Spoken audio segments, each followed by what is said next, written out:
Egill heitir ungur Íslendingur, 16 ára gamall, hann býr í Kópavogi og hann að læra á píanó. Ég rak augun í myndband af honum við að spila á píanó á internetinu og las færslu móður hans, þetta var á Facebook, sem, orð sem vöktu athygli mína. Og hún komin hingað, Margrét Valdimarsdóttir, afbrotafræðingur og nokkuð svona reglulegu gestur hér við Rauðaborðið. Já, einmitt. Vertu velkomin. Takk fyrir. Fyrsta skipti sem ég keminga sem ég ekki að tala Trump eða afbrot eða eitthvað þannig. Já. Þannig ég það miklu skemmtilegri umræðefni í dag. Já, persónulegt umræðefni. Persónulegt, já. Sko það sem við ætlum að ræða, það er aðgengi fatlaðra barna að tómstundum. Já. Og við ætlum að einhverju leyti að ræða samanburð þess að vera fatlað barn á Íslandi og í einhverjum öðrum löndum. En fyrst langar mig bara til þess að kynnast agli og svona reyna að fá til þess að draga upp mynd af honum fyrir hlustendum og áhorfendum. Egill er ekki eins og börn flest. Nei, hann sem sagt með dæmigerða einhverfu. Hann rosalega blíður og hlýr. Já. Svona ungu maður og með mikla samkennd og svona réttlætiskend. Já. Og finnst rosa erfitt þegar hann sér að aðrir eiga eitthvað sárt að binda, sko. Hann vill hann svona að það sé leiðrétt og mjög ákveðin í því. Og svo hann með frábært minni. Já. Og hann skemmtlegur. En hann líka með svona alls konar áskoranir. Hann einmitt þessi dæmigerða einhverfa. Gera það verkum að hann sko mjög viðkvæmur fyrir öllu áreiti, fyrir ákveðnu lýsingu, fyrir ákveðnu hljóðum, hávaða, fyrir ákveðnu svona efnum og að getur ekki, þegar ákveðin efni snerta húðans þá upplifar hann mikið óþægindi og hann líka með þroskahömlun og mikinn athyglisbrest og svona og já, þannig að hann þarf svolítið aðstoð en alveg yndislegur. Já. Og sko það svona þessi einhverfa, hún eitthvað svo skemmtilega líka, þrátt fyrir þetta sé alveg rosa áskoranir sem fylginni og ég hef auðvitað bara hann sem þennan einhverfa strák að hann svona félagslega þá að því að hann ekki að minnstakosti eins og svona, hann fellur ekki inn í mína staðalmynd sem ég hafði áður að einhverju fólki. Af því að hann einmitt með mjög mikla samkennd og alveg þörf fyrir svona félagslega eða svona samskipti og verið í kringu fólk en hann á svo erfitt með það og hann skilur það svo illa og hann stundum svona eins og kannski aðsnald að segja það en mér finnst það stundum svona eins og krútleg geimvera. Krútleg geimvera. Já, því að hann hann svona eins og hann sé bara að því að allt sem við einhvern veginn lærum en okkur aldrei kennt, einhvern veginn svona samskipti og reglur sem að enginn að kenna okkur en við bara pikum þetta upp af samfélaginu. Já. Að hann ekki með þetta og svona finnst allt sem varðar svona samskipti flókið og til dæmis ef við erum heima og ég að spyrja hann spurninga þá finnst hún það allt í lagi ef hann sér að það eitthvað svona ákveðið markmið með spurningunni eins og hvar skólataskaðin og þá en ef ég vill spjalla og bara spyrja hvernig hún líður þá finnst hún það fyrsta lagi bara mjög undarlegt og svo finnst hún það frekar leiðilegt og óþægilegt en hann veit að ég hef þörf fyrir það þannig að hann svona gefur mér það og en hann spyr mig hversu langa tíma ég þarf og svo bara hvað þarf það að spjalla lengi núna og ég þarf bara að segja ykkur tíma og ég segi oft 5 mínútur og þá stillir hann símann sinn á 5 mínútur og segi jæja, byrjaðu. Hann skipulögð krútleg geimvera. Já, fyrir utan það, hann hefur alveg rosalega þörf fyrir skipulag og skipulag og svona fyrirsjáanleika og já, hann rosa krútlegur. Hann minnir mig stundum á svona fyrir þau sem hafa séð Wall-E, teiknimyndina og svo sá ég reyndar Project Hail Mary í gæri bíó fyrir, hefur séð hana, það lítið, það svona vélmenni, nei, það geimvera sem heitir Rocky. Nei, ég ekki sé það. Eiginlega stundur svolítið þannig. Okay. Hann er einmitt, já, það svona getur verið mjög skemmtilegt að Og Egill 16 ára gamall. Já. Hann eina barnið þitt? Nei, svo ég eldri stelpu sem er miklu eldri en hann. Já, hún er ekki með einhverju? Nei. Hvað var Egill gamall þegar þú áttar það að hann væri aðeins öðruvísi? Sko, hann var 2 ára. Já. Ég já, sko, hann var strax mjög ólíkur systur sinni. Til dæmis fór ekki að tala og var svona seinna að gera allt. En ég hafði heyrt að strákar væru oft bara sem á þessum aldri mjög seinir og var svo sem ekki að hafa miklar áhyggjur af því. Hann var rosa mikið veikur á sitt fyrsta ár og ég svona tengdi þennan seina þroska kannski meira við það að hann væri mjög mikið veikur. Hvernig veikur? Hann fekk allt saman. Hann var bara með í eyrunum, hann fekk allt sem var að ganga, það fekk hann og hann var alltaf mjög mikið veikur, sko. Okay.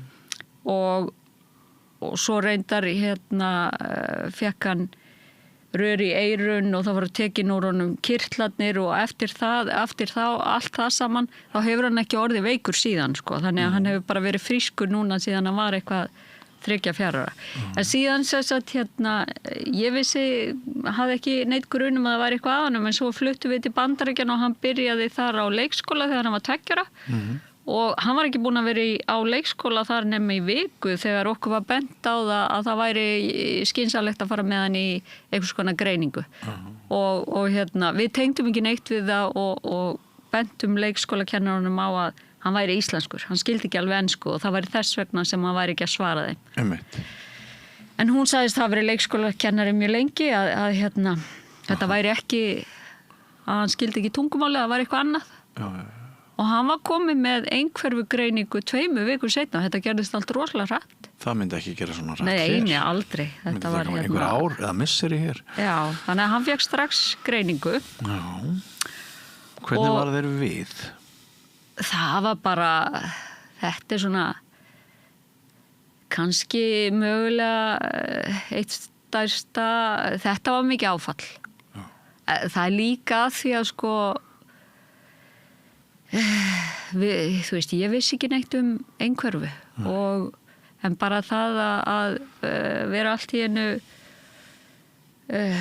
með barn sem að þú veist að er fatlað og verður alltaf með einhverja föllun og alltaf einhverja skerðingu og svo líka þegar hann fekk greininguna þá voru okkur sagt að ég fengum alls konar svona setningar eins og hann myndi mögulega aldrei tala og hann myndi mögulega aldrei hafa áhuga að tala eða tengjast okkur sem að við vitum auðvitað í dag að hann hefur mikinn áhuga að tengjast fólki og hann byrjaði síðan að tala eitthvað árið seinna, hann var 3 ára. En sum börn í hans stöðu hefðu getið gengið þá götu? Já, ég meina sum einhver börn bara tjá sig aldrei og Já, það lítur náttúrulega að skapa rosalega sorg fram í tíman gagnvart þeim væntingum og þeirri tilhökun sem maður hefur til samskipta við Já, einmitt, þetta var bara töluvert áfall og tók á í langa tíma að einhvern veginn að en svo þú veist, eftir eitthvað tíma þá bara horfir á barnið þitt og það er yndislegt og það er bara yndislegt eins og það er og en svona einmitt, þannig að það kom þarna mjög erfitt tímabil og Varstu í doktorsnámi í Bandaríkjunum? Já, ég var í doktorsnámi í New York og þegar hann var greindur og það setti svolítið lífið úr skorðum en það til dæmis bara þegar hann fékk þessa greiningu þarna strax að þá sagði leikskólakennarinn okkur það að hann þyrfti, við vorum búin að vera að leita af leikskóla fyrir hann í svolítið tíma þegar við fundum þetta pláss fyrir hann sem var rétt hjá þar sem við byggum. Já. En þá sagði leikskólakennarinn okkur að hún geti ekki lengur haft hann hjá sér vegna þess að hún væri bara með óföllubörn.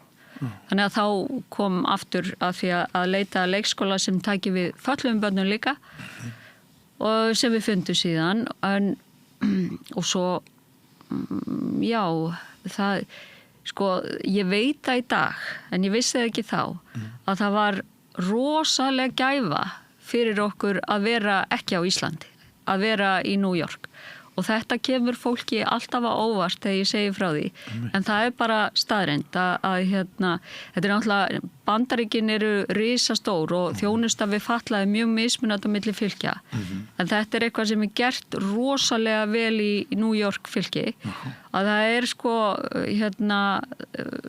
borgaryfirvöld þar áttuðu sig á því að það væri miklu skynsamlegra að bregðast við strax þegar það kæmi upp einhverjar svona skerðingar, einhverja þroskahamlanir, einhverjar erfileikar, einhverja fatlanir hjá börnum, svona það sem kallað early intervention, snemmtæk íhlutun og það þyrfti að bregðast við strax og það hefur bara, það gert. Þetta auðvitað bara himinn og haf frá því sem í gangi á Íslandi, þannig að Egill byrjaði að fá þjónustu strax. Og sko, þú ert ekki bandarískur ríkisborgari? Nei, það skipti engu máli. Það skipti engu máli? Skipti engu máli hvort þú væri með tryggingar eða ekki, hvort þú væri með bandarískur ríkisborgar eða ekki. Þarna flýtur bara alveg súper flottur húmanismi yfir vötnum og þeir eru einmitt að horfa langt fram. Þeir sjá að þetta svo leið sem borgar sig helst. Þeir vita það að með því að eyða tíma, eyða fjármunum í því að bregða strax við þegar það kemur eitthvað upp hjá börnum sem þurfa sérstaka aðstoð að þá eru þau að spara til lengri tíma. Þannig að ég var bara með mitt, ég var í doktorsnámi og landvistarleyfi í gegnum sem bara framhaldsnemi í Bandaríkjunum en ekki bandarískur ríkisborgari, ekki minninar, þetta fór ekki til gegnum mínar tryggingar eða neitt.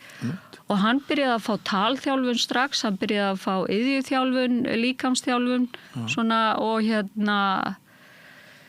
já, allt sem hann þurfti og meira segja svona, hann fór í atferlisþjálfun sem reyndist honum ansi vel sko og þetta var gert þannig að á meðan hann var á leikskóla að þá komu sérfræðingar sem honum var úthlutað í leikskólan og voru með honum í hálftíma á dag eða í klukkutíma á dag eftir hvað hann fekk úthlutað. Þú þurftir ekkert að skutlast með hann eitthvert? Nei, hann var bara, og það var gerð eftir að það fór fram svona mjög svona ítalegt mat á hans þörfum og eftir að niðurstaðan lá fyrir og þá fór þetta allt í gegnum New York borg og sérfræðingar voru sendir til hans en ekki, ég þurfti ekki að vera að keyra enda hefði það ekki gengið upp sko. Ég þurfti ekki að vera að sækja hann af leikskólanum þannig að ég væri að keyra hann eitthvað í næsta borgarhluta til þess að hann geti farið í hálftíma talþjálfun og svo tilbaka og svo framvegis. Nei, allir sérfræðingar komu til hans. Mjög á leikskólan. Vegna þess að þetta væntanlega ekki íslenski veruleikin. Nei. Það vantar mikið upp á það. Það vantar mikið upp á það. Það nei. Það var náttúrulega bara, svo var það annað sjokk þegar við fluttum til Íslands. Það bara sjokk. Það var algjört áfall að komast að því að búandi í þessu ríka velferðarsamfélagi að hér þyrftur að eyða bara erfitt fyrir fólk með fötluð börn að vera í fullu starfi vegna þess að fer svo mikil tími og orka í að finna út úr öllum hlutum og eftir mikinn bardaga þá fekk Egill einhvern hálftíma í talþjálfun á viku og með því að við myndum sækja hann og keyra hann upp á Höfða og keyra hann aftur í skólan á skólatíma. Þetta bara, við afþökkuðum þetta eftir einhvern tíma vegna þess að þetta bara gekk ekki upp. Og svo allt kerfið á Íslandi þannig að foreldrar verða að berjast fyrir því og þegar þeir fá það í gegn að þá það bara annarkvort ekki til staðar eða að það gert með þeim móti að það ómögulegt að þiggja þjónustuna. Nánast. Þetta hefur verið mín reynsla og ég veit að þetta reynsla mjög margra foreldra með fötluð börn á Íslandi. Gildir einu hvar maður býr? Ég bjó alltaf í Reykjavík, flutt núna í Kópavog og það virðist ekki skipta neinu máli og náttúrulega þegar við flytjum í Kópavog þá Egill orðið miklu eldri. En hann var náttúrulega krakki í Reykjavík og já, ég þekki það ekki, en ég myndi halda að, sko, það sem mín tilfinning, svona miðað við að tala við aðra foreldra, að þetta sé skást í Reykjavík, þó að þetta sé langt frá því að vera í lagi. Og það sem kom okkur líka á óvart, sko að svona, já, þekking og svona verklag í kringu fötluð börn var gert með þeim hætti. Ég held að þetta hafi nú ekkert breyst, ég meina, það ekki eins og þessi mjög langt síðan að Egill, hann bara 16, að sko svona svolítið mikið svona þekkingarleysi á hvaða þjónusta þarf að vera til staðar, eins og bara akstursþjónusta fatlara, svona sko, það kom okkur rosalega óvart líka hvernig því var háttað þau flutt til Íslands. Þá sem sagt framkoma bílstjórana gagnvart? Nei. Bílstjórarnir bara eru að sinna sínu starfi eins vel og þeir geta gert. Okay. En bara hvernig uppsetningin á þessu kerfi er sko bara dæmi. Þegar við vorum í New York, þá það þannig að Agli var úthlutaði skólaakstur, þar að segja vegna þess að hann gat ekki farið í skóla í sínu skóla, í því hverfi sem hann bjó, þannig að hún var úthlutaði skólaakstur eins og öll fatluð börn fá þar. Skólaaksturinn var þannig að það kemur skólabíll og sækir hann alltaf á sama tíma á mótnana. Og í skólabílnum, þar sem eru mörg fötluð börn og það verið að sækja mörg fötluð börn sem ekki öll í sama skóla endilega, að þar eru auðvitað bílstjóri, en það líka aðstoðarmanneskja sem aðstoðar að koma börnunum fyrir í bílnum, að passa þessi allt. Það aldrei bara einn bílstjóri. Þetta svona ákveðu öryggisatriði að fötluð börn sem get ekki tjáð sig, sem mörg þeirra get ekki talað, séu ekki ein með í bíl með einhverjum einu bílstjóra sem á að halda utan 8 fötluð börn með mismunandi fallanir. Meikar fullkomlega sens og má sletti. Já. Og það var líka þannig að bílstjórinn og þessi aðstoðarmanneskja sem var í bílnum voru með allar upplýsingar börnin sem þau voru að sækja. Þau voru með mynd af börnunum. Þannig að það færi ekkert á milli mála hvert þau væri að sækja barni, hvaða barn væri hvað og allt svona rosalega gott skipulag í kringum allt saman.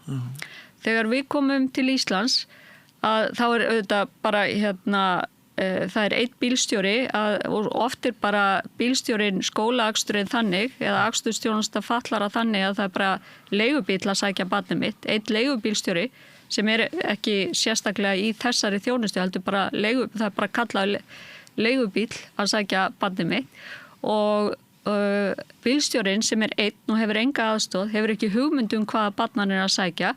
Og við fengum, það gerðist hjá okkur að við fengum heim til okkar eftir skóla einhvern strák, fatlaðan sem gat ekki talað, en við höfum aldrei síðan áður. Það var ekki barnið okkar. Barnið okkar var komið í komið á annað heimili, í annað hverfi og þetta eru 2 drengir sem geta varla tjáð sig. Hvað ertu að segja? Já, og það gerðist oftar en einu sinni að klukkutíma eftir að hann átti að vera komin heim að þá bólaði ekkert á honum og maður var hringjandi í akstursþjónustuna og svona reyna að finna út úr hvað barnið mitt var.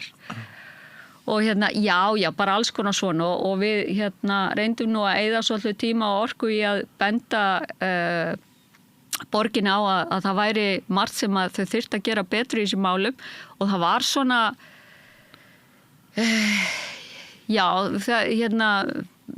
sko, mín upplifun var svolítið eins og við værum eitthvað erfiðir foreldrar að fara fram á eitthvað sem væri algjörlega út í hött að biðjum. Eins og bara það að bílstjórar hefði myndað börnunum í bílnum. Eins og bara það að það væri ekki einn bílstjóri með 8 börnum með ólíkar fallanir. Eins og bara það að barnið okkar væri ekki sótt af einhverju leigubílstjóra sem við vissum engin deila á. Og já. Og manni finnst líka sko að ef leigubílstjóri næri barnið manns að þá væri voða gott ef hann hefði fengið einhverja svona þjálfun eða einhverja menntun eða er það ekki? Jú, það væri bara mjög eðlilegt.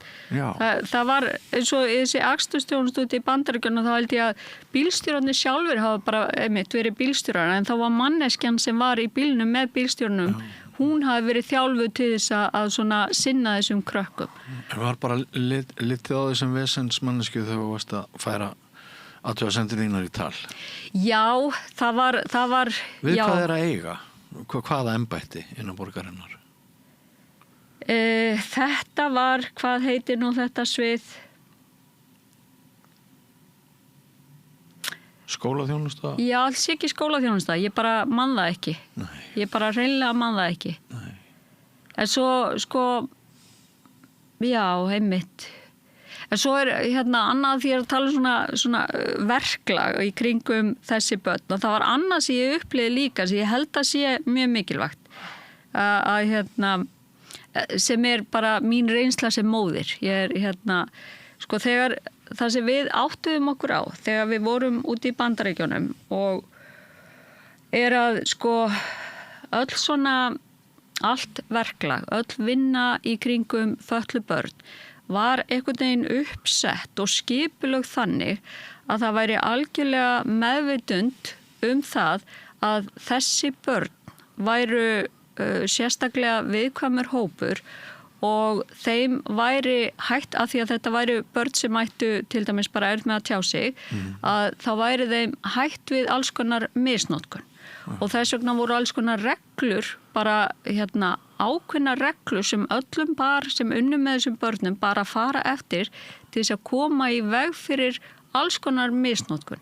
Eins og til dæmis bara á leikskólum þar sem fötluð börn voru, að þá var það, og öllum frístundarheimilum og skólum, þá það aldrei þannig að einn fullorðinn einstaklingur geti verið með einu barni sem getur ekki tjáð sig í lokuðu rými þar sem engin annar sér til. Það bara, það líðst ekki og ef einhver gerir það, brýtur þá reglu og það gerðist hjá okkur, þá viðkomandi rekinn, þá missir viðkomandi starfið sitt. Af því að það bara skýra reglur, þegar þú vinnur með börnum, þá ferð þú ekkert afsíðis einn með barninu og lokar að þér. Gagnsæi, af því að barni býr ekki við björgun til að segja frá. Já. Það ekki verið að saka neitt neitt, en þetta gerur ekki. Já. Þegar við komum til Íslands og byrjuðum að mæta á svona foreldrafundi á þessum tíma í Klettaskóla og svo í frístundinni sem var sérstaklega fyrir fötluð börn og byrjuðum að spyrjast fyrir svona reglur. Að þá fengum við svona viðmót eins og við værum stórskrítin. Eins og við værum að ásaka starfsmenn skólans og frístundarinnar að vera að misnota börn kynferðislega, sem við vorum alls ekki að gera. Nei, þið voru að tala um verklag. Við vorum að tala um verklag. Já. Og það svona okkar upplifun einhvern veginn að koma upp einhver svona ofur meðvirkni, kannski að því að þetta svo lítið samfélag, að þegar maður að fara fram á þessi farið eftir ákveðnu verklagi, sama hver á í hlut. Þá taki fólk það persónulega. Að þá taki fólk því persónulega. Já. Og að í þessu tilfellum þá þarf það bara alltaf að vera, það skiptir engu máli hver á í hlut og skiptir engu máli þráttur að þú getur aldrei ímyndaðir að nokkuð manneskja myndi koma illa fram við barnið þitt eða misnota barnið þitt, það bara verða að vera skýra reglur sem farið eftir alltaf. Heldur betur og einhvern veginn það engin önnur leið. Það engin önnur leið. Nei. Nei, þetta bara svona, mér datt þetta í huga því að þetta var líka svolítið skrítið, svona eitthvað sem við upplifum sem ólíkt. Og mér finnst skrítið að heyra þig lýsa þessum tveimur löndum svona, Bandaríkjunum og Íslandi. Ég hefði haldið að við stæðum bara flestum þjóðum fremri í þessu, Þjónustu við fötluð börn? Já. Alls ekki. Bara alls ekki? Nei, ég hef svo sem ekkert kynnt mér hvernig þetta svona á heimsvísu, ég veit ekkert hvernig þetta í öðru löndum eins og í Skandinavíu almennt. Ég hef bara þessa reynslu sem móðir Hans Egils að búa í Bandaríkjunum og búa á Íslandi. Og ég veit bara með þennan samanburð að við erum bara mjög mikið á eftir því sem að gerast þar og svona bara meðan við samtöl við aðra foreldra sem eru við fötluð börn á Íslandi að þá það svo margt sem ábótavant. Það svo margt. og Þannig ég heyri það sko spjallið mitt tómstundir sem ég Já, held ég væri að fara en að við taka skulum líka við. tala um Það það. hefur heldur betur undið upp á sig. Já, ég byrst ásökunar. Nei, það skal það ekki gera vegna þess að þetta alveg gríðarlega áhugavert Þetta skiptir máli. Skiptir mjög miklu máli. Og mér finnst áhugavert að þú ert að lýsa veröld sem að ég held að væri allt öðru vísi sko. Já. Ég held að við værum á miklu betri stað en þú ert að segja frá. Nei, við erum ekki á betri stað, sko, bara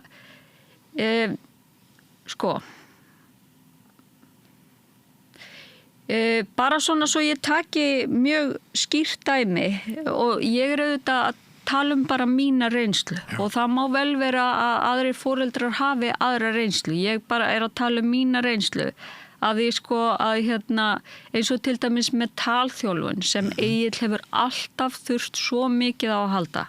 Hann hann getur ekki alveg talað og hann talar ennþá betri ensku heldur en íslensku þrátt fyrir að heimili hans hafi alltaf verið töluð íslenska. Það bara, hann gerir það, hann á erfitt með bara að tjá sig. Og þá höfum við í raun og veru ekki aldrei fengið þann stuðning sem hann hefur þurft á að halda. En svo líka eins og að því að hann á erfitt með að kynnast krökkum, hann á erfitt með að vera í svona félagslegum samskiptum og svona halda sambandi og þráttur að hafa alveg jafn mikla þörf á því og önnur börn. Að svona eins og liðveisla og þannig að þá sko eftir að við höfum þurft að einhvern veginn að eyða tíma og orku í að fara á milli staða, sækja og fylla út þetta, koma með einhver vottorð og gera hitt og þetta til að fá úthlutað einhverja tíma í liðveislu sem sem sagt einhver svona aðstóð sem á að vera til þess fallin að tengja hann félagslega að þá þurfum við að fara og finna einhvern einstakling sem tilbúin að sinna þessari liðveislu og þessi liðveisla frekar illa borguð þannig að það rosa erfitt þannig að Reykjavíkurborg eða Kópavogsbær í þessu tilfelli núna hjá okkur gerir það ekki, heldur þá þurfum við einhvern veginn að fara að nota sko, ég veit ekki auglýsa á samfélagsmiðlum, auglýsa einhvers staðar eftir einhverju mannesku og þetta allt svona auka álag fyrir foreldra og nú ég til dæmis í starfi þar sem að ég alveg í starfi sem það bara mikið álag en ég held ég hafi meiri sveigjanleika í mínu starfi heldur en margir aðri foreldrar og ég hugsa stundum það þegar ég alveg að bugast hvernig þetta sé með foreldra, einstæða foreldra sem eru bara í fullri vinnu, stimpilklukku vinnu þar sem þau hafa ekki þann sveigjanleika sem ég hef og ég hugsa bara hvernig geta þetta? Hvernig þetta hægt? Og já, þannig að það svona, þetta mín reynsla. Víða pottubrotin. Það víða pottubrotin og það sko já, það einhverjir óþarfa flækjustigs veggir allstaðar og Getur það verið tengt menningu okkar viðhorfum? Þú ert félagsfræðingur. Já. Þú þekkir sögu Íslendinga. Já.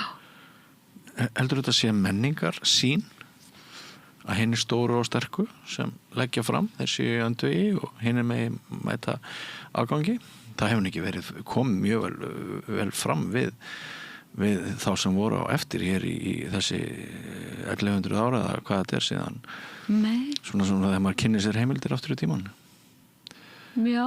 Þú voru ekki velti kannski fyrir þér? Nei, ég nefnilega svolítið erfitt með að tengja sko því að ég get greint eitthvað sem hefur ekkert með mig sem persónlega að gera sem félagsfræðing eða sem afbrotafræðing en þegar ég fór að setja í samhengi við mig mig persónlega og finnst mér að bara stundum erfitt nei, ég hef ekki alveg, en það má vera sko, ég veit ekki alveg sko að því að líka þegar ég stundum að tala þetta þá heyri ég stundum að já, nú allir að gera sitt besta og ég held að það sé alveg rétt. Það auðvitað, ég hefur haft yndislega kennara og yndislega fólk á frístundaheimilinu og allt hannig og ég veit það alveg, það allir að gera sitt besta en það bara ekki nóg. Sko því þetta ekki við þetta fólk á gólfinu að sakast og þegar ég hugsa pólitíkina já, ég meina ég held að mikið af fólki í pólitík sé að gera sitt besta við að halda völdum Það svona ég kannski aðeins of dómhörð, en þannig virkar þetta stundum í þessum málaflokki á mig. Og já, sko, ef við bara ástæðan fyrir því að þú bauðst mér að koma hingað var þetta með tómstundastarfið sem að sko nú hefur það, að því að það líka gott dæmi. Egill hefur, sko, hann hefur prófað alls konar tómstundir og íþróttir og það hefur ekkert hent honum. Hann getur ekki, hann prófaði að fara í fótbolta, sérstaklega svona fótbolta fyrir fötluð barn og hann stóð bara inn á vellinum og var hræddur við boltan og bara háfaðinn og lætinn og það er bara ekki möguleiki að hann geti stundað þannig íþróttir eða gert þannig þráttur hann langi alveg að reyna. Hvað var hann gamall þá? Hann hefur nú prófað oftar en einu sinni. Þetta er ekki hans, þetta eru við að reyna einhvern veginn að koma honum í hitt og þetta. Hann ætlaði sé ekki svona 12 ára. Voru öll börnin í kring ófötluð? Já, en með mismunandi fatlanir. Þannig að þau höfðu flest held ég bara mjög gaman að fótboltanum og þetta var mjög vel gert og íþróttafélag Ösp fyrir fötluð börn, hann hefur líka hans farið í keilu hjá þeim, það er líka bara mjög vel gert og hann hefur haft gaman að því, en hún finnst samt sko lætinuðin í keilusalnum, hann á mjög erfitt með það sko, en það að læra á píanó og spila á píanó hendar honum rosalega vel. Já, hann spila fallega á píanó. Hann er bara rosa góður, ég meina hann lærir á nótur Svo ég vitni aftur til þess hvernig hugmyndin okkar spjalli kviknaði. Kviknar við það, ég sé hann spila á píanói. Þetta hefur henda honum og bæði sko er þetta náttúrulega bara rosalega gott fyrir hann og svo finnst honum þetta skemmtilegt og þess vegna er sko, og hann hefur verið í tónstofu Valgerðar bara frá því eiginlega við fluttum til Íslands þegar hann var 7-8 ára, þannig að hann hefur verið þar ansi lengi. Er það lítill tónlistarskóli? Já, ætla að sé ekki svona 130-140 nemendur. Þau eru öll fötluð. Þetta er Tónstofa Valgerðar er sérstakur tónlistarskóli fyrir fötluð börn og því lík himnasending fyrir foreldra fatlara barna sem hafa áhuga á tónlist. Trúi. Og það, sko, það sem þetta er yndislegur tónlistarskóli og það eru frábæri kennarar, en það sem er auðvitað erfitt, talandi aftur pólitíkina, eða er að til dæmis eins og Tónstofa Valgerðar hefur þurft að starfa á tímabundnum samningi frá ári til árs vegna þess að Reykjavíkurborg hefur ekki viljað gera svona varanlega þjónustusamning við tónstofuna vegna þess að tónstofan uppfyllir ekki kröfur sem eru gerðar fyrir tónlistarskóla fyrir ófötluð börn. Ég skal segja þér aðeins til dæmis, eru gerðar kröfur fjölda nemenda, hagræðingu, fjölda nemenda í skólanum og það er gerð krafa samkennslu. Þessir krakkar sem eru mörg með mjög flóknar fatlanir, eins og minn Egill, hann gæti ekki verið í píanótíma með 2 öðrum börnum. Nei. Þetta þarf að vera sérna. Hann mun ekki spila fjórhönd. Nei. Það er bara, og þau eru bara með þannig fatlanir að þau þurfa að vera í svona one-on-one eða mannin á mann kennslu. Þau eru þannig gerð. Þau eru þannig gerð. Þannig að það er ekki hægt að gera sömu kröfur á tónlistanám fyrir fötluð börn og fyrir ófötluð börn. Og getur Reykjavíkurborg ekki skilið þetta? Það virðist ekki vera. Og svo er eru líka, sko, það eru alls konar athugasemdir sem eru gerðar sem að verða til þess að það hefur ekki verið varalegur samningur við tónstofuna sem hendar ekki tónlistarskóla fyrir fötluð börn.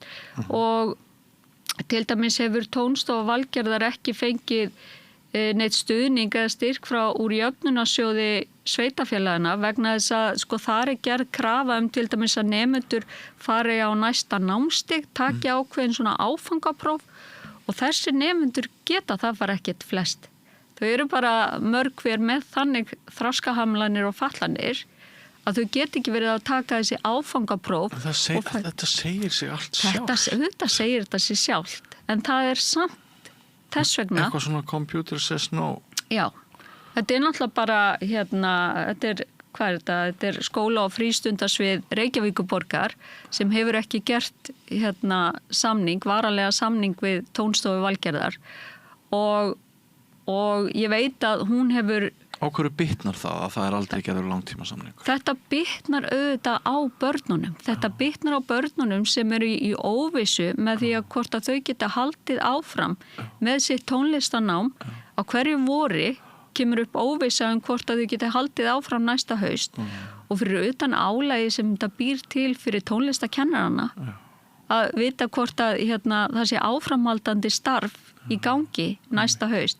Þannig að þetta er ekki nógu gott og þetta er auðvitað fyrir mörg þessara barna sem geta ekki stunda annars konar tónstundir að þá er þetta auðvitað mjög mikilvægt og það er líka mikið verið að tala inngildingu eins og í stefnu borgarinnar og ríki og sko inngilding er ekki þannig að það sé ætti að vera þannig að sé að þrýsta öllum hópum inn í sama formið, heldur ætti inngilding að vera þannig að því að það er talað sérstaklega inngildingu í stefnu tónlistanám, þá er ég að nefna það, verður auðvitað að vera þannig að allt regluverk sé gert þannig að það hendi líka krökkum sem eru ekki eins og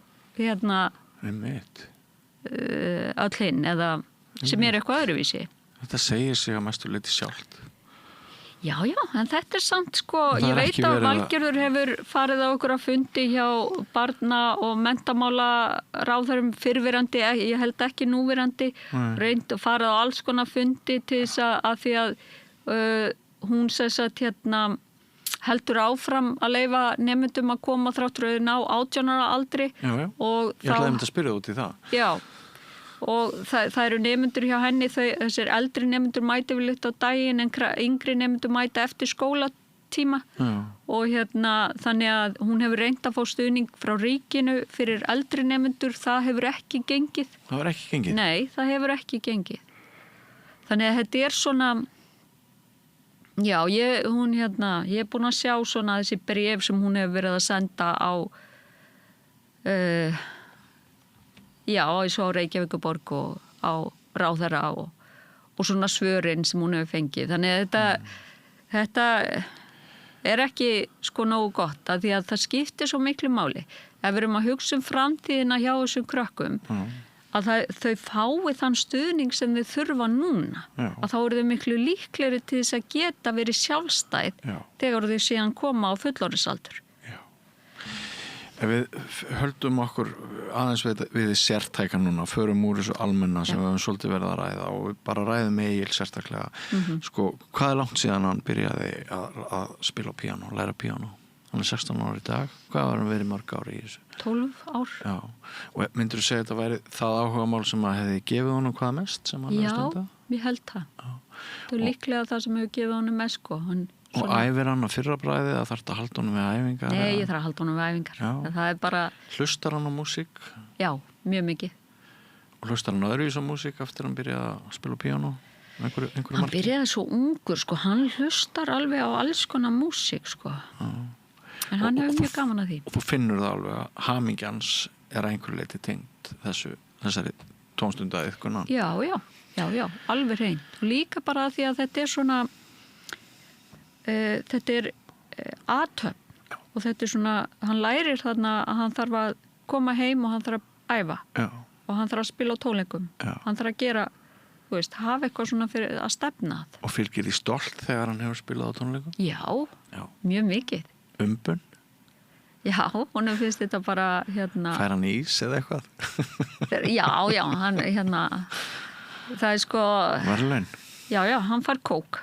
Hann fær kók? Það er ekkert í þessum heimi sem hann elskar jafn mikið fyrir utan foreldra sína. Já. Og systkini sín. Já. Eins og kók. Nei. Kók er nú hansi magnaður drykkur. Já, magnaður drykkur. Þóttu við séum hljómum ekki eins og lýðhelsu auglýsing hérna núna, þá verður maður bara stundum að viðurkenna það. Hann samt fann að drekka Coke Zero. Já, en það eru semst ekki margar tómstundir í boði fyrir fötluð börn á Íslandi. Sko ég ætla ekki að þykjast vita allt sem í boði, en þetta það eina sem ég svona hefur hent á honum agli og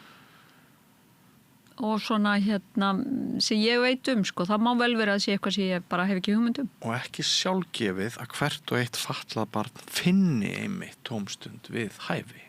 Nei, alls ekki. Þannig að ef barn finnur eitthvað, þá það ákveðið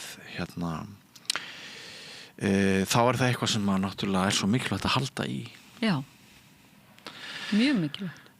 Þessi kennari sem að hefur verið þú segir hún heiti Mínerva í færslunni þinni á samfélagsmiðlunum, þeirra tíma að ljúka? Já, en það bara, ég held hún sé bara hætta vegna þess að hún komin á aldur sko. Hún komin á aldur? Já, bara yndislegu píanókennari sko. Einmitt. En sem sagt, það þá háð því að Egill fái annan góðan kennara næsta haust að það verði endurnýjaður þessi samningur á milli? Nei sko, ég get hann sérstaklega, ég held að sé bara háð því að skólinn verði áfram starfandi sko. Að það sé endurnýjaður þessi samningur að sko skólinn þyrfti auðvitað bara að hafa varanlega þjónustusamning við borgina. Já. Og og ég veit líka sko að því að mörg þessara nemendar sem í tónstofu Valgerðar sem búa í öðru sveitafélögum á stór höfuðborgarsvæðinu að sko hvort að önnur sveitafélög eins og Kópavogur eða einhver önnur sveitafélög styrkja eða styðji þá nemendur til þess að vera í þessu tónlistarnámi, að það svona einhvers konar oft háð einhvers konar geðþótta ákvörðunum allavega svona í heildina. Já. Sem auðvitað bara óþægilegt þegar væntanlega fyrir tónlistarskólan. Já. Og ef ég skilði rétt sko, ef þetta tækifæri Egils að spila píanó og það sé fólk og stofnanir sem að græjar þetta eins og við viljum hafa í velferðarsamfélagi, ef þetta tækifæri myndi raskast eða út í sandinn, þá ekki sjálfgefið að eitthvað annað myndi leysa þetta hólm. Nei, það ekki sjálfgefið. Nei. Nefnt. Þetta allt saman mjög svona mjög mörg umhugsunarefni sem að þú hefur nefnt hér í þessu spjalli. Það nefnilega sko, ég held að það sé mikilvægt að það virkar stundum á mig eins og mikið á Íslandi gangi út á það að slökkva elda í stað þess að byggja upp svona traustan grunn og sérstaklega slökkva elda sem hafa fengið athygli í fjölmiðlum. En það þarf einhvern veginn bara að sinna börnum vel, hvort þau eru fötluð og ófötluð og ég náttúrulega bara sérstaklega auðvitað ræða minn son sem fatlaður og ég upplifa að fái alls ekki þann stuðning eða þjónustu sem að hann þarf á að halda. Af því að þetta sparar til lengri tíma sér. Akkurat. Eins og þú nefndir að Bandaríkjamennirnir hefðu komið auga á þegar þau voru þar. Já. Það er margt frábært á Íslandi, en við getum ekki verið stolt af þessu. Ég tek ekki undir að þetta sé eitt af því sem bara, þetta er ekki vel gert. Ég held að sé bara allt í lagi að segja það. Minnir mér svolítið á umhverfismálin. Að sko, það sem við leggjum til umhverfismálana núna, það er náttúrulega framtíðin byggist á því. En það eins og þessi sko skortur á sín langt fram hamli för. Já. Þú svolítið að lýsa, finnst mér, keimlíkri skort skamtíma hugsun sko. Já. Hvernig hefur þið finnst að ræða þetta mál við mig svona persónulegt? Erfitt? Mér fannst það erfitt þarna, við vonum að byrja að tala þetta á hann, en svo þetta bara, þú veist, þetta skiptir málið og þessi hlið sem ég að tala hérna núna, mér finnst hún mega heyrast og ég get gert það og þá finnst mér að bara þó að sé eitthvað erfitt fyrir mig í smá tíma, þá það allt í lagi. Já, auðvitað finnst mér að pínu svona sérstaklega þegar við byrjum að tala saman og ég var að rifja upp þegar Egill var fyrst greindur. Alltaf bara, þá ég að rifja upp mjög erfitt tímabil í mínu lífi. Já. og það er líka pínu erfitt vegna þess að mér finnst líka erfitt að ég upplýði sorg, ég upplýði rosa sorg og það er einhvern veginn sko líka komið upp svona tilfinningar hvernig móðir er ég að upplifa sorg þegar að sonur minn er yndislegur. Akkur upplýði ég sorg þegar að maður greindur með einhverfið eins og það sé ykkur, þú veist, að því að hann er líkamlega hraustur og hann er hamingjusamur og þú veist, en það er bara þannig leið mér á þeim tíma ég var bara, það var allavega svo framtíð sem ég sá fyrir mér með Egil, hún var allavega bara, ég vissi að hún var breytt, hún yrði öðruvísi eins og það er bara þannig að hann er náttúrulega bara hann er yndislegur og hann er hraustur og hann er hamingjusamur en hann er að kljást við miklar áskoranir í sínu daglega lífi. Mér einmitt fundist þér taka svo vel upp við að lýsa þessum yndislega strák og hvaðan hefur verið þér mikið yndi og tilgangur en á sama tíma þá tengir maður náttúrulega bara líka við að í hreinskilni hefur þið lýst áfallinu, sorginni myndi ekki allir sálfræðingar alheimsins skilja það? Jú, allir það ekki. Já. En það hefur svo sannarlega undið upp á sig þessi hugmynd sko, eins og ég nefndi áðan að þetta með tómstundirnar að ég er bara mjög þakklátur, ég held að þessi tjáning þín, þetta framlag þitt að ræða þetta svona vítt og einmitt bara svona frá einstu hjartans rótum ég held að það skipti máli ég vona það að þetta samtal verði til þess að vekja okkur til meðvitundar það að við þurfum að gera betur Já, ég vona það líka og eins og þú segir, þú hefur bjargir til þess að tala þinni röddu, manneskja með doktorspróf, kennir í háskóla og ég hef áður séð taka þessa slagi þú hefur þú hefur stundum þórað að setja þig út fyrir það sem þú trúir á þótt að komi þá einhver og sendi þér skítabombu á internetinu Já, þú veist já, það er bara allt í lagi Það er bara allt í lagi Það er allt í lagi, það verður að hafa það Já. Nei, það er það er alveg óþægilegt í smá tíma en það er samt skiptir engu máli það skiptir engu máli Akkurat Það bara í svona stóra samhenginu að þá hefur það ekkert vægi Einmitt Skammtíma óþægindi versus eitthvað sem skiptir máli til framtíðar Já. Kæra þakkir, Margrét Valdimarsdóttir bara búið að vera mjög gefandi að eiga þessa stund með þér og ég efast ekki að þú hefur snert streng í mörgum hlustandanum og áhorfandanum. Takk fyrir okkur. Takk. Og ég held að sé komið að lókum hjá okkur þá við rauðaborðið í kvöld. Þetta er nú aldeilis búin að vera efnismikil dagskrá hjá okkur. Það er uppstilningadagur á morgun þannig að það verður ekkert rautt borð en við munum endurflytja efni diggilega og svo á föstudaginn kemur Gunnar Smári og sér vikuskammtinn í beinni útsendingu sem að nokkur leyti verður helgaður stóra deginum á laugardag kosningunum síðan helgispjall og synir Egils og alls konar dótum helgina þannig að þið verðið vonandi með okkur í liði hér á samstöðinni næstu daga og bara rétt að minna á það að ef þið hafið oft veltið fyrir ykkur að styðja samstöðina með mánaðarlegu framlagi en þið hafið ekki komið í verk þá eru hæg heimatökin að fara inn á vefslóðana samstöðin.is og finna þar hnappinn áskrift og fyrir aðeins 2.750 krónur getur þú sagt að þú eigir okkur í samstöðinni og þú eigir fjölmiðil en ég heiti Björn Þorláks, þetta er komið gott í kvöld, verið sæl